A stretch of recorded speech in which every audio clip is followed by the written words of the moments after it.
Bonjour à tous et bienvenue dans l'univers Lens Foot, l'univers 100% Racing Club de Lens, Lens Foot Made in Gaillette. C'est donc parti les amis pour le deuxième épisode. On est très heureux de vous retrouver pour la seule émission consacrée à la Nationale 2 du Racing Club de Lens. Deuxième épisode avec celle qui m'accompagne chaque semaine. C'est la spécialiste, regardez, elle est là, Héloïse de Mester. Salut Hélo. Salut Cyril.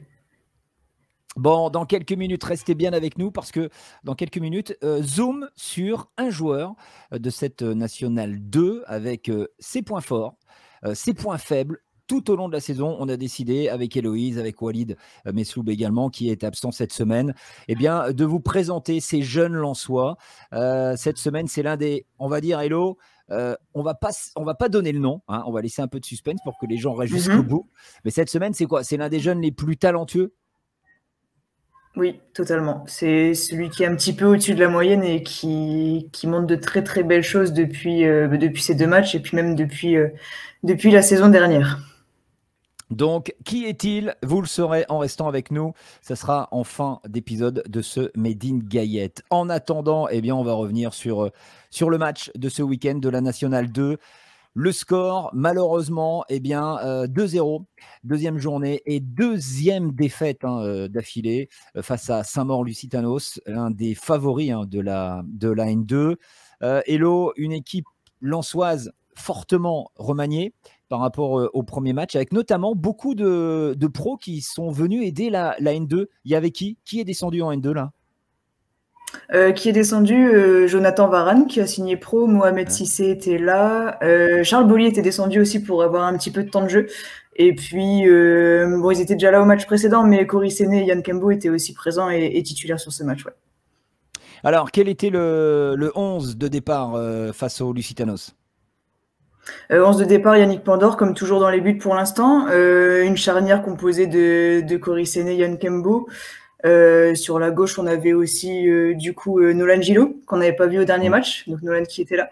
Devant, un milieu un petit peu cassé, on va dire un petit peu éparpillé, avec Mamadou Thiam qui est arrivé cet été, avec Adam Oudjani qui faisait son retour, avec Jonathan Varane donc, et puis Anis Hadjmoussa.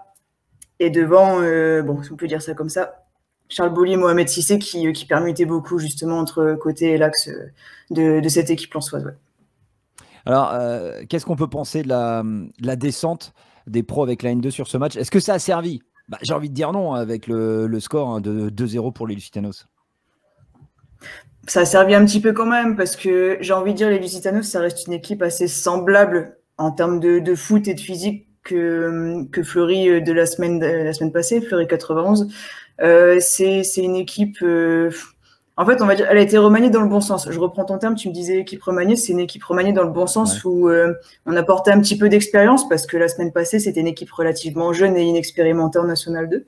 Là, tu remets quelques joueurs qui connaissent le niveau N2, qui savent justement qu'il faut pouvoir aussi jouer à l'épaule, ce genre de choses.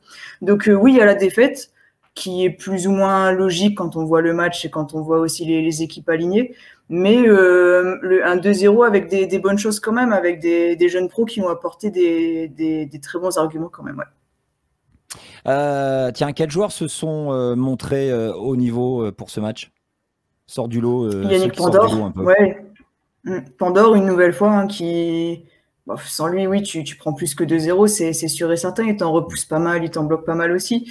J'ai beaucoup aimé Charles Bolly, que voilà, on n'avait pas vu du tout cette saison. Enfin, on l'a vu un petit peu en préparation avec les pros, mais voilà, sans plus parce qu'il avait été embêté par une blessure. J'ai trouvé assez intéressant, assez percutant sur son couloir droit.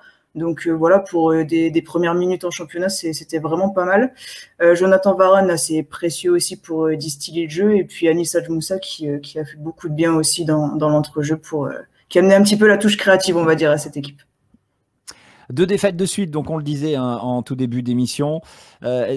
C'est un petit peu inquiétant quand même pour la suite de la saison où, bon, voilà, tu te dis, on a joué Lusitano, c'était fort, Fleury, c'était fort. Maintenant, on va peut-être pouvoir quand même sortir du lot.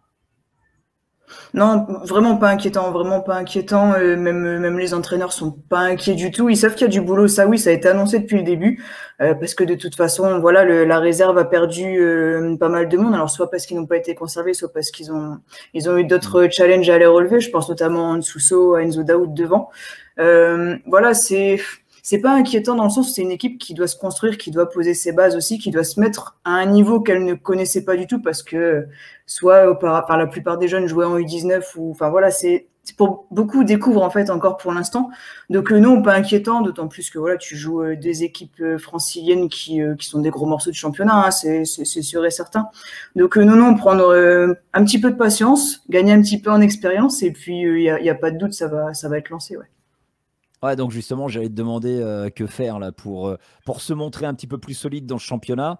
Il faut emmagasiner de l'expérience, c'est ça?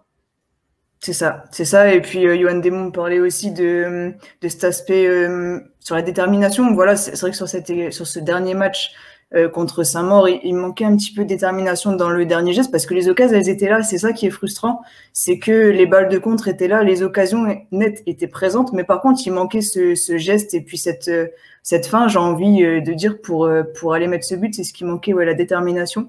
Et puis l'expérience, ouais, forcément, c'est obligé, c'est obligé. On va maintenant découvrir le joueur de la semaine, les amis. Tout au long de la saison, on vous présente donc ces jeunes Lensois qui passeront peut-être de l'autre côté, pro, prochainement. Cette semaine, c'est l'un des jeunes donc les plus talentueux. Qui est-il? Eh bien, c'est lui. Voilà, il va apparaître comme par magie. C'est Anis Hadjmoussa en 2002. Héloïse, il est né donc en 2002, jeune milieu offensif, arrivé de Montfermeil en 2018. Ses points faibles, alors regardez, ses points faibles, jeu aérien, excès d'individualisme par moment, tu vas nous en parler dans quelques instants, et puis bien évidemment l'impact physique, hein, parce que c'est pas un grand modèle. Par C'est un contre, petit gabarit, ouais. Ouais, petit gabarit, ses qualités, son pied gauche, qualité technique au-dessus de la moyenne, explosivité, capacité à faire la différence par la passe ou le dribble, et puis une bonne vitesse et également son sens de jeu qui est vraiment développé. Anaïs, que penses-tu de ce fameux Anis Hadjmoussa? Héloïse. Anaïs. Héloïse. Anaïs, tu vois, j'ai fait le truc. Mais je suis fatigué. Vas-y, Hélo. Non, Anis, ouais, c'est bien résumé, c'est exactement ça. C'est un jeune qui fait beaucoup parler de lui en bien, qui a une palette technique vraiment impressionnante pour son âge. C'est un joueur qui a failli d'ailleurs ne pas rester au RC Lens à plusieurs reprises et finalement qui a été récupéré un petit peu à l'arraché, on va dire. Donc c'est toujours une bonne nouvelle. Mais ouais, c'est un joueur, quand il n'est pas là, ça se ressent. Voilà, il fait partie de ces joueurs où quand il n'est pas sur le terrain, tu sens qu'il manque quelque chose. Et à Nice, justement, il amène cette touche très créative, c'est les accélérations aussi souvent. La rapidité, la vitesse d'exécution passe par lui. C'était le buteur justement là contre Fleury 91 et ce but-là, il se l'a amené tout seul, hein, il se l'est construit tout seul depuis le couloir droit, il a éliminé 3-4 bonhommes et puis il allait tirer tout seul comme un grand. Donc c'est très très prometteur, mais voilà, comme indiqué, excès d'individualisme, c'est ce qui lui est très souvent reproché. Alors forcément quand ça va au fond, on crie au génie, c'est logique aussi, mais parfois c'est vrai qu'il y a un petit peu trop de touches de balle, il y a un petit peu trop de ballons portés malheureusement. Mais le jour où il va corriger ça, ça va être fou. Hein. Ça va être fou. Bah écoute, on espère qu'il le fasse très rapidement et on va le suivre bien évidemment de très très près, ce Anis Hadjmoussa. Merci Hello, oui. On se retrouve bien évidemment vendredi prochain pour l'avant-match avec toi et puis ça sera lundi pour le prochain épisode de Made in Gaillette. Merci à vous de nous suivre. Samedi c'est match à domicile. À Avion contre la réserve de Metz et puis pour les plus connaisseurs, vous retrouverez l'ancien attaquant du RC Lens, Enzo Daoud, qui a signé avec la réserve de Metz cet été. On y sera, bien évidemment, pour ce match à domicile et vous aussi également, supporters. Merci beaucoup. À très vite. Continuez à nous suivre sur les réseaux sociaux. Lens Foot, l'univers 100% Racing Club de Lens, avec ses 3 rendez-vous par semaine. Salut Hello. Salut tout le monde.